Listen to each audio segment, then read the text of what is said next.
الحمد لله وكفى وسلام على عباده الذين اصطفى أما بعد فأعوذ بالله من الشيطان الرجيم بسم الله الرحمن الرحيم ما عندكم ينفد وما عند الله باق وقال الله تعالى إن أكرمكم عند الله أتقاكم صدق الله مولانا العظيم اللهم صل على سيدنا محمد وعلى آل سيدنا محمد وبارك وسلم۔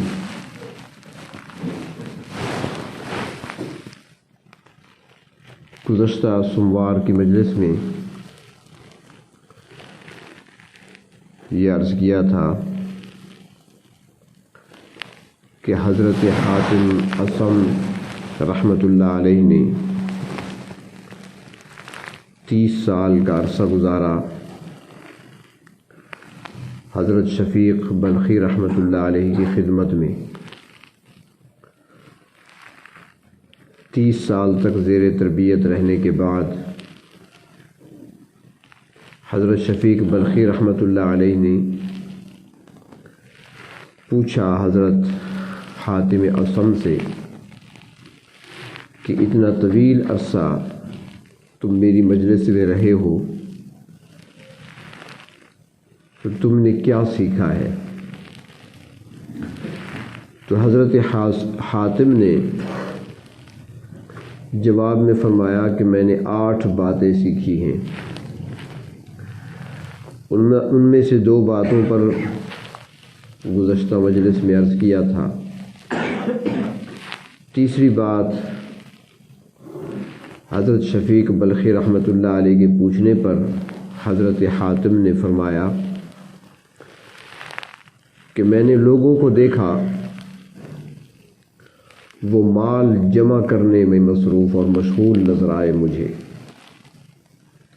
کوئی سونا اکٹھا کر رہا ہے تو کوئی چاندی جمع کر رہا ہے، کوئی نقدی جمع کرنے کی فکر میں ہے تو کوئی مکانات جمع کرنے کی فکر میں ہے تو کوئی زمینیں اور جائیدادیں خرید رہا ہے۔ اور یہ مال کا جمع کرنا ایک ایسا مرض اور ایسی بیماری ہے جس کو لگ جائے تو پھر اس کی زندگی اسی میں گزرتی ہے۔ نبی اکرم صلی اللہ علیہ وسلم نے جو تعلیمات دی ہیں، جو ہدایات دی ہیں اپنی امت کو، ان میں کچھ دعائیں بھی سکھائی ہیں، کچھ ایسے کلمات بھی سکھائے ہیں کہ جو چیزیں ناپسندیدہ ہیں ان چیزوں سے اللہ کی پناہ میں آ جایا کرو۔ دنیا کا انسانی دل و دماغ پر سوار ہو جانا یہ خطرناک بیماریوں میں سے ایک بیماری ہے۔ تو جہاں نبی اکرم صلی اللہ علیہ وسلم نے اس کا علاج بتایا، وہاں پر ساتھ ہی ایک دعا بھی سکھائی ہے، اللہم لا تجعل الدنیا اکبر ہمنا، اے اللہ دنیا کو میرا سب سے بڑا غم نہ بنا دینا کہ ہر وقت دنیا ہی میرے سر پہ سوار ہو، میری سوچ بھی دنیا تک محدود ہو، میری فکر بھی دنیا میں لگی ہو، میرا ہر لمحہ ہر گھڑی دنیا کے حصول میں خرچ اور صرف ہو رہا ہو، تو اسے میرا بڑا غم نہ بنا دیجیے۔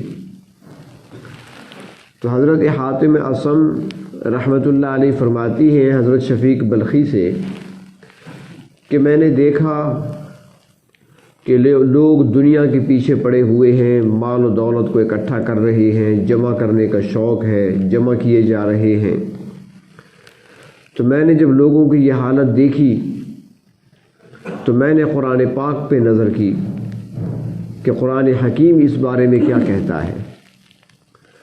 تو فرمایا کہ جب میں نے قرآن پاک پہ نظر دوڑائی تو مجھے نظر آیا کہ اللہ تبارک و تعالی قرآن حکیم میں فرماتی ہیں ما عندکم ینفد، جو تمہارے پاس ہے یہ سارا فانی ہے، جو تمہارے پاس ہے سارا پیچھے رہ جانے والا ہے، اس سب کو زوال آئے گا، وما عند اللہ باق، اور جو اللہ کے ہاں ہے وہ باقی رہنے والا ہے۔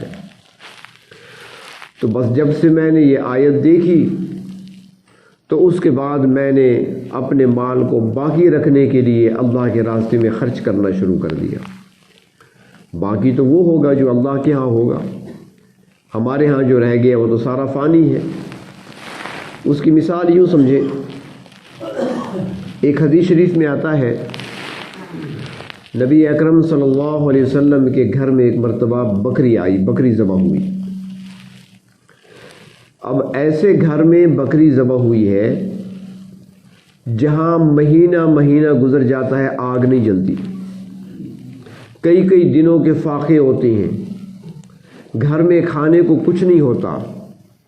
ایسا موقع بھی آیا کہ آپ صلی اللہ علیہ وسلم گھر تشریف لائے، ظہر کی نماز پڑھ کر پوچھا ام المومنین سے کچھ کھانے کو ہے، جواب ملا کچھ نہیں، واپس تشریف لے گئے۔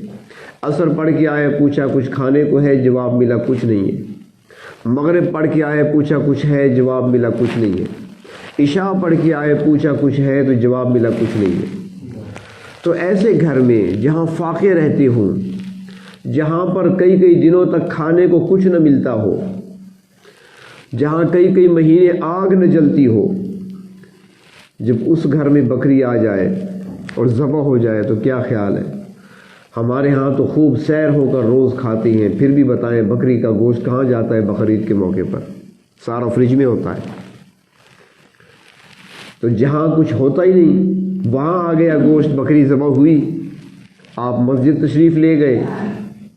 جب واپس آئے تو آپ نے پوچھا ام المومنین حضرت عائشہ صدیقہ رضی اللہ تعالی عنہا سے کہ کچھ کھانے کو ہے؟ تو ام المومنین کو معلوم تھا کہ آپ صلی اللہ علیہ وسلم کو بکری کے گوشت میں سے جو اگلی دستی ہوتی ہے وہ بہت پسند تھی، مرغوب تھی آپ کو، تو انہوں نے وہی تھوڑا سا حصہ بچا رکھا تھا، باقی سارا صدقہ کر دیا تھا۔ ساری بکری خیرات ہو گئی، غربا مساکین میں تقسیم کر دی گئی۔ جب آپ نے پوچھا تو ام المومنین نے جواب میں فرمایا کہ ہاں ایک ٹکڑا گوشت کا باقی ہے، باقی تو سارا چلا گیا۔ ایک ٹکڑا باقی ہے، باقی سارا چلا گیا، یعنی صدقہ کر دیا، خیرات کر دیا۔ اللہ کے رسول نے فرمایا یوں نہ کہو، یہ کہو کہ اس ٹکڑے کے علاوہ باقی سارا باقی ہے، اس ٹکڑے کے علاوہ سارا باقی ہے، کیونکہ اللہ تعالیٰ فرماتے ہیں ما عندکم ینفد، جو تمہارے پاس ہے وہ تو فنا ہو جائے گا، ابھی کھا لیں گے ختم گیا، اور جو اللہ کے راستے میں دے دیا وہ کبھی فنا ہونے والا نہیں ہے، وہ باقی ہے۔ تو جو دے دیا وہ سارے کا سارا باقی ہے وہاں پر، اور یہ جو کھا لیں گے یہ چلا جائے گا۔ تو حضرت حاتم اصم فرماتے ہیں کہ اس دن کے بعد جب میں نے یہ آیت پڑھی تو میں نے کہا میں نے مال کو باقی رکھنا ہے، فنا نہیں ہونے دینا۔ تو باقی رکھنے کا ایک ہی طریقہ ہے کہ اس کو اللہ کے راستے میں خرچ کرو، تو میں نے اسے غریبوں پر، مسکینوں پر، فقیروں پر خرچ کرنا شروع کر دیا۔ حضرت فاروق اعظم رضی اللہ تعالیٰ عنہ کے دور میں جب ان کا دور خلافت تھا، ان کے پاس کچھ لوگ آئے اور انہوں نے اپنے ایک جوان کا شکوہ کیا، امیر المومنین ہمارا بھائی ہے، اس کو ذرا سمجھائیں، اس کو اللہ نے جو کچھ بھی دیا ہے، عطا کیا ہے، یہ اس کو خرچ کرنے پہ لگا ہوا ہے، کچھ اپنے پاس چھوڑتا نہیں ہے، بس خرچ کیے جا رہا ہے، خرچ کیے جا رہا ہے، دیے جا رہا ہے فقیروں کو، غریبوں کو، مسکینوں کو، اپنے لیے کچھ چھوڑتا ہی نہیں ہے۔ اور جو چھوڑ جائے گا، اگر چلا جائے گا دنیا سے، کچھ بچ بھی جائے گا تو اس کے بھائیوں کے کام آئے گا، اولاد کے کام آئے گا، گھر والوں کے کام آئے گا۔ اس کو آپ ذرا سمجھائیں کہ خرچ بھی کرے، لیکن سرائکی میں کہتے ہیں نا ذرا جھل جھل کے۔ حضرت فاروق اعظم نے فرمایا کہ ٹھیک ہے، اگر ایسا ہے تو میں اس سے مل لیتا ہوں، وہ اس طرح ایسا جو ہے وہ نہ کرے، احتیاط سے جو زائد ہو اسے خرچ کر دیا کرے۔ تو امیر المومنین حضرت عمر فاروق رضی اللہ تعالیٰ عنہ اس نوجوان سے ملے اور اس سے بات کی انہوں نے، اس نے بڑے تحمل سے بات کو سنا۔ اور سننے کے بعد وہ کہنے لگا امیر المومنین میرا ایک سوال ہے چھوٹا سا. فرمایا بتاؤ سوال کیا ہے؟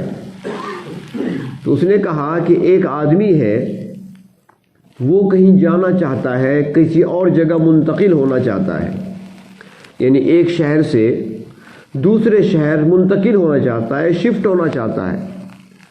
تو اب میرا سوال یہ ہے کہ جب وہ کہیں جانا چاہتا ہے، مثلاً وہ ڈیرہ چھوڑ کر بکھر جانا چاہتا ہے، ہمیشہ کے لیے وہاں منتقل ہونا چاہتا ہے، تو وہ اپنا سامان اپنا مال بکھر منتقل کرے گا یا یہاں چھوڑے گا؟ فاروق اعظم نے فرمایا کہ ہم نے بھی ہجرت کی تھی، مکہ مکرمہ سے آئے تھے، سامان سارا اپنا لے کر آ گئے. کسی نے سامان کو پہلے بھیجا، خود بعد میں آیا، کچھ اپنے ساتھ لے کر آئے. پیچھے کون چھوڑتا ہے؟ اگر آپ نے کسی اور شہر منتقل ہونا ہے تو اپنا مال و اسباب تو لے جاؤ گے.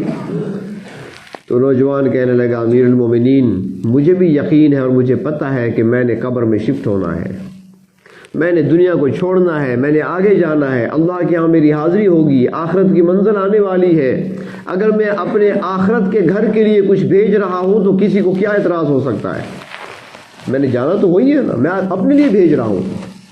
فاروق اعظم نے سنا تو مسکرا دیے، فرمایا تم ٹھیک ہو، باقی سارے غلط ہیں. تو ان کی سوچ یہ ہوا کرتی تھی. ہمیں یہ حکم نہیں دیا کہ سب کچھ تم دے دو، بلکہ ہمیں تو حکم یہ دیا ہے کہ جو زائد ہو کم از کم وہ تو دے دیا کرو، جو اضافی ہو وہ تو دے دیا کرو.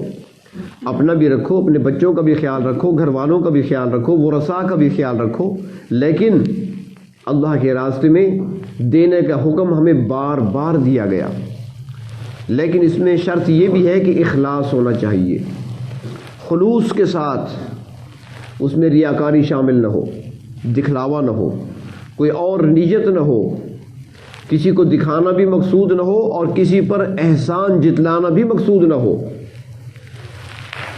اللہ تبارک و تعالیٰ نے قرآن حکیم میں بڑے عجیب انداز سے سمجھایا، مثالیں دی اور ایسی عجیب مثالیں دیں اور مثالیں دے کر سمجھایا کہ ایک آدمی اگر ریا کرتا ہے، ریاکاری کرتا ہے، دکھلاوا کرتا ہے، اس کی نیت کچھ اور ہوتی ہے، خرچ تو کر رہا ہے لوگوں کو دکھانے کے لیے یا کسی اور نیت سے کرتا ہے، تو پھر اس کے لیے اللہ رب العزت نے دو مثالیں دی ہیں قرآن حکیم میں سورۃ بقرہ میں. پہلی مثال دی کہ جیسے ایک پتھر ہے، بہت بڑا پتھر، اس پر بہت ساری گرد پڑی ہوئی ہے، مٹی پڑی ہوئی، یعنی تہ جم گئی مٹی کی. اب انسان سوچتا ہے کہ یہ پتھر پر مٹی تو جم گئی کافی، اب اس میں کچھ بیج ڈالا جائے تو کچھ گھاس وغیرہ تو نکل آئے گی، یہاں پر جانوروں کے کام تو آ سکتی ہے، انسانوں کے کام نہ بھی آئے، جانور تو کوئی کھا لے گا، کچھ گھاس تو نکل آئے گا. انسان اس کے بارے میں یہ سوچتا ہے.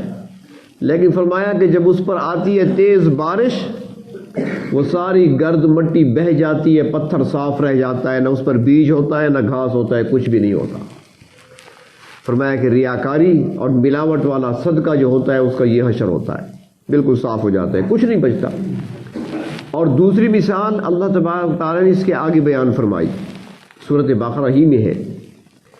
فرمایا کہ اگر ایک شخص، بوڑھا شخص ہے، مثال دی ہے، ایسا بوڑھا کہ اب جو کام کاج نہیں کر سکتا، اب وہ محنت مشقت نہیں کر سکتا، سر اس کا کانپ رہا ہے، ہاتھوں میں اس کے لرزہ آ گیا، کمر اس کی جھکی ہوئی ہے، ہمت کام کرنے کی نہیں ہے، بڑھاپا طاری ہے اس پر، بچے اس کے کمزور ہیں.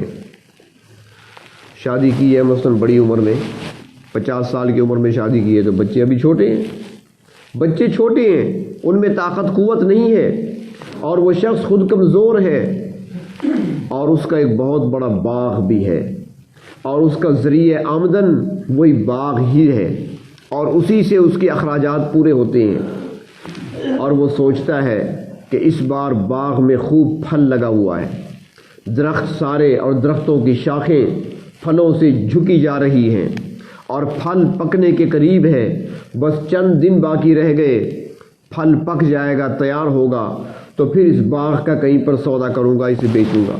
جس طرح باغ ہوتے ہیں، کھجوروں کے، آموں کے باغ بکتے ہیں، ٹھیکیدار کو پورا باغ دے دیا جاتا ہے، وہ خود ہی توڑتے ہیں، اتارتے ہیں پھلوں کو اور بیچتے ہیں.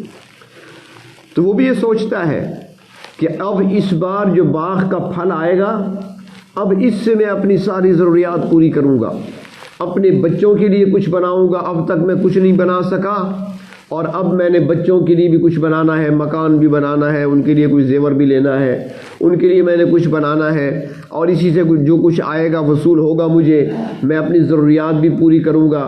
بڑی امیدیں وابستہ کی ہوئی ہیں اس نے۔ اور فرمایا جب باغ بالکل تیار ہو چکا، ایک رات کو سوئے، رات کو طوفان آیا، اور ایسا طوفان آیا کہ سارے باغ کو جلا کر رکھ دیا، بھسم کر دیا۔ جب صبح وہ شخص اٹھتا ہے اور وہاں باغ میں پہنچتا ہے تو وہاں کچھ بھی نہیں، نام و نشان تک نہیں ہے، نہ پھل کا نہ پھلدار درختوں کا، کچھ بھی نہیں۔ تو فرمایا جس طرح وہ شخص جو امیدیں لگائے بیٹھا تھا وہ کتنا مایوس ہوگا اور اس پر کیا گزرے گی۔ فرمایا اس سے زیادہ کمزور وہ انسان ہے، اس سے زیادہ مایوسی اسے ہوگی جو خرچ کرتا ہے لیکن ملاوٹ ہوتی ہے اس کی نیت میں، اخلاص نہیں پایا جاتا، بڑی امیدیں لگایا بیٹھا ہے کہ میں نے بڑا خرچ کیا، ہسپتالوں میں میں نے فنڈ دیے ہیں، مدارس کو میں نے چندے دیے ہیں، مسجدوں میں نے خرچ کیا ہے، غریب و مسکینوں کی میں نے مدد کی ہے، لیکن اخلاص نہیں تھا، نیت میں ریاکاری پائی جاتی تھی۔ فرمایا اس بوڑھے کمزور انسان کی طرح امیدیں لگا کر روز قیامت جب حشر کے دن پہنچے گا کہ میرے تو بڑے صدقے خیرات یہاں پہنچے ہیں، لیکن وہاں پر جب پہنچے گا تو سب کچھ ختم ہو چکا ہوگا، کچھ بھی نہیں ملے گا سوائے مایوسی کے، اس کے ہاتھ میں کچھ نہیں آئے گا۔ اللہ تبارک و تعالیٰ نے دو مثالیں دے کر سمجھایا قرآن حکیم میں کہ اپنی نیتوں کو خالص کر لیا کرو، اور اللہ کے راستے میں جو خرچ کرتے ہیں اللہ تعالیٰ نے حکم دیا ہے، بار بار خرچ کرنے کا حکم قرآن حکیم میں بار بار دیا گیا ہے۔ انفقوا فی سبیل اللہ، کہیں پہ فرمایا کہ اس سے پہلے خرچ کرو کہ وہ دن آ جائے تم پر کہ جب کوئی چیز تمہارے کام نہیں آئے گی، اس سے پہلے خرچ کرو۔ کہیں پہ کہا گیا کہ تمہارے اوپر حقوق ہیں، غرباء کے، مساکین کے، فقراء کے، تم پر حق ہے ان پر، ان کو ادا کیا کرو۔ ایک بات اور بھی یہاں پہ عرض کرو کہ اللہ تعالیٰ فرماتے ہیں خرچ کرنے سے متعلق کہ جو تم خرچ کرتے ہو یہ ایک طرح کا قرض ہے جو مجھے دے رہے ہو، اور قرض دینے کا فرمایا کون ہے تم میں سے جو مجھے قرض دے؟ یقرض اللہ قرضا حسنا، جو اللہ تعالیٰ کو قرض حسن دے۔ تو اب اللہ قرض کس کو دیں؟ اللہ فرماتے ہیں مجھے دو، مجھ سے وصول کرنا، لیکن ہم دیتے کس کو ہیں؟ دیتے تو فقیر کو ہیں، دیتے تو مدرسے کو ہیں، محتمم کو دیتے ہیں، مدرسے کے خازن کو دیتے ہیں یا ناظم کو دیتے ہیں۔ اللہ فرماتے ہیں مجھے دو، ہم تو ان کو دے رہے ہیں، یہ کیسے ہوگا؟ اس کی مثال یہ ہے، مثلا میں کسی کو کہتا ہوں کہ مجھے یار فلاں چیز چاہیے، دکاندار حضرات بیٹھے ہیں، مثلا مجھے ایک سوٹ چاہیے، تو میں فون کر کے کہتا ہوں کہ مجھے ایک سوٹ چاہیے، وہ کہے گا ٹھیک ہے جی آپ لے لیں، میں فلاں کو بھیج رہا ہوں اس کو دے دیں، فلاں کو میں بھیج رہا ہوں اس کو آپ ایک سوٹ دے دیں، وہ دے دیتا ہے۔ اب جب اس سے کوئی پوچھے گا تو وہ اس کا نام کبھی دکاندار نہیں لے گا کہ میں نے اس کو سوٹ دیا تھا، وہ اپنے پاس بھی لکھے گا کہ میں نے قاضی صاحب کو سوٹ دیا ہے، یہ سوٹ اتھار اس پہ ہے، ایسے ہی ہوگا نا، وہ میرے نام پہ لکھا جائے گا۔ کوئی اگر پوچھے گا سوٹ کس کو دے رہے ہو تو میرا نام ہی لے گا، وہ جو گیا ہے لینے کے لیے اس کا نام نہیں لے گا، اس لیے کہ وہ گیا تو وہ ہے، لیا اس نے ہے، اس کے ہاتھ پہ رکھا ہے، لیکن بھیجا تو میں نے تھا۔ تو یہ فقیر ہے یا مسکین ہے یا کسی مدرسے سے آیا ہوا آپ کے پاس چندہ لینے والا ہے، یاد رکھیں یہ خود نہیں آیا، اس کو بھیجا گیا ہے، اور یہ اس وقت اللہ کا نائب بن کر آپ کے سامنے کھڑا ہے۔ اس وقت اللہ کا یہ نائب ہے، جو فقیر کو آپ دے رہے ہیں وہ فقیر اللہ کا نائب ہے۔ اگر مسجد کے لیے دے رہے ہیں تو مسجد کا جو خزانچی ہے وہ اللہ کا نائب ہے، اگر کوئی مدرسے والا ہے تو وہ اللہ کا نائب ہے۔ یہ نائبین ہیں جن کو اللہ نے بھیجا ہے کہ رکھو گے ان کے ہاتھ پہ، وصول اللہ سے کرنا ہوگا۔ تو اللہ تبارک و تعالیٰ کے راستے میں خرچ کرنے سے کمی نہیں آتی۔ ہمارے ہاں یہ بھی ہوتا ہے کہ خرچ کر دیا تو پھر کیا بنے گا، ہمارا کیا بنے گا۔ اگر اخلاص سے نیت سے دیا جائے تو بارہا کا تجربہ ہے، آپ تجربہ کر کے دیکھ لیں، اخلاص سے نیت سے دیں، دنیا میں بھی اس کا بدلہ ملتا ہے، ایک کے بجائے 10 ملتے ہیں، آخرت میں تو ملے گا دنیا میں بھی اللہ تبارک و تعالیٰ عطا فرماتے ہیں، لیکن بشرط یہ کہ اخلاص ہو۔ اخلاص نہیں ہوگا، خلوص نیت، ہاں اگر آپ نے ذہن میں یہ بات رکھ لی کہ میں دے رہا ہوں 10 روپے، کل مجھے 100 مل جائیں گے، اگر پہلے سے نیت ہی یہ ہوگی تو پھر نہیں، یہ اخلاص نہیں ہے۔ یہ نیت میں نہ ہو کہ میں نے دنیا میں وصول کرنا ہے، نیت یہ نہ ہو، نیت خالصتاً اللہ کی رضا کے لیے ہو، اللہ کی خوشنودی حاصل کرنے کے لیے ہو، اور کوئی نیت ساتھ شامل نہ ہو، تو اللہ تبارک و تعالیٰ اس کا بدلہ دنیا میں بھی عطا فرماتے ہیں۔ اللہ سے بڑھ کر غیرت والا کون ہو سکتا ہے؟ جو غیرت کا بھی خالق ہے، جس نے غیرت کو پیدا کیا ہے، اس کی اپنی غیرت کتنی ہوگی؟ وہ ایسے چھوڑ دیں گے؟ کبھی نہیں۔ وہ عطا فرماتے ہیں، بشرط یہ کہ اخلاص پایا جائے، کیونکہ اللہ تعالیٰ وہ دیے ہوئے مال کو نہیں دیکھتے، بلکہ اس وقت اندر دل کی کیفیت کو دیکھتے ہیں کہ دل کے اندر کیا ہے، وہ دلوں کو دیکھتے ہیں، اندر دل کے اندر پوشیدہ بات کو دیکھتے ہیں، نیت کیا ہے، کتنا اخلاص پایا جاتا ہے، کیونکہ اعمال کا اللہ کے ہاں وزن ہوتا ہے، وہاں گنتی نہیں ہوتی۔ روز قیامت گنا نہیں جائے گا اس نے کتنی رکعتیں پڑھی تھیں، نماز کو تولو، نماز میں وزن کتنا ہے، اللہ کے ہاں وزن کیا جاتا ہے اعمال کو، اور وزن پڑتا ہے نیت سے۔ جتنی خالص نیت ہوگی اتنا عمل کے اندر وزن بڑھے گا۔ وہ کہیں کسی رسالے میں پڑھا تھا کہ ایک شخص نے مسجد بنوائی، اللہ نے بہت کچھ دیا تھا، وہ بادشاہ ہوگا یا سردار ہوگا یا سیٹھ ہوگا، اس نے کہا مسجد بناؤں گا لیکن اس میں کسی کا حصہ شامل نہیں کرنا، کسی کا حصہ شامل نہیں کرنا، اپنی رقم سے، اپنے فنڈ سے مسجد کی تعمیر کرا رہا ہے۔ ایک غریب آدمی تھا، فقیر آدمی تھا، اس کے پاس کچھ نہیں تھا، اس نے دیکھا اللہ کا گھر تعمیر ہو رہا ہے تو میں بھی اس میں اپنا حصہ شامل کر لوں، لیکن کیسے کروں، پیسے میرے پاس نہیں ہے، رقم میرے پاس نہیں ہے۔ تو اس نے محنت مزدوری کی، اور محنت مزدوری کر کے اس نے چند اینٹیں خرید لی، 4 اینٹیں، 5 یا 10 جتنی اینٹیں تھیں اس نے خرید لی۔ وہ اینٹیں خرید کر خاموشی سے آیا، شام کا وقت تھا، جہاں پر مسجد کی اینٹیں پڑی ہوئی تھی اس نے وہ اینٹیں آ کر اس میں ڈال دی، شامل کر دی، خاموشی سے، بغیر کسی کو بتائے۔ جس کے لیے وہ کر رہا ہے وہ تو دیکھ رہے ہیں، دنیا کو اس نے دکھانا نہیں تھا، خاموشی سے شامل کر دی، 2-4 اینٹیں اپنی رکھ دی۔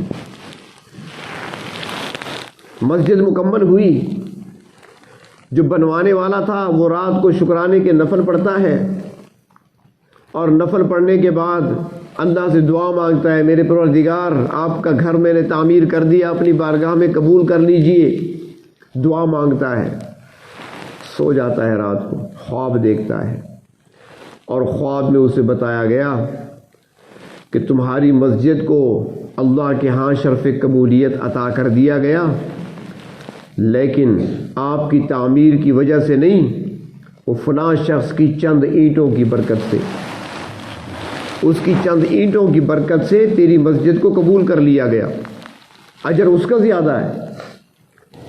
بیدار ہوئے، حیران ہوئے، جس شخص کا نام لیا گیا، جس کے بارے میں بتایا گیا، اسے جانتا تھا، وہ علاقے کا غریب آدمی ہے، مزدور آدمی ہے۔ اس نے کہا اس کی برکت کیسے آ گئی میری مسجد میں؟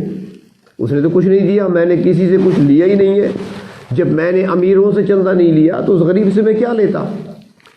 چنانچہ اس کو بلوایا، اس سے کہا سچ سچ بتاؤ، میری مسجد جو تعمیر ہو رہی تھی اس میں تم نے حصہ شامل کیا تھا کسی طریقے سے؟ اس نے سر جھکا دیا، اس نے کہا جی میں نے اعلان سنا تھا، آپ کی طرف سے اعلان ہوا تھا کہ کوئی چندہ نہیں لیا جائے گا، کسی سے کچھ نہیں لیا جائے گا، اور نہ کوئی کچھ دینے کی کوشش کرے، لیکن میرا جی چاہتا تھا کہ گھر تو آپ کا نہیں بن رہا، میرے اللہ کا بن رہا ہے، تو لہٰذا میں بھی تھوڑا کچھ شامل کروں۔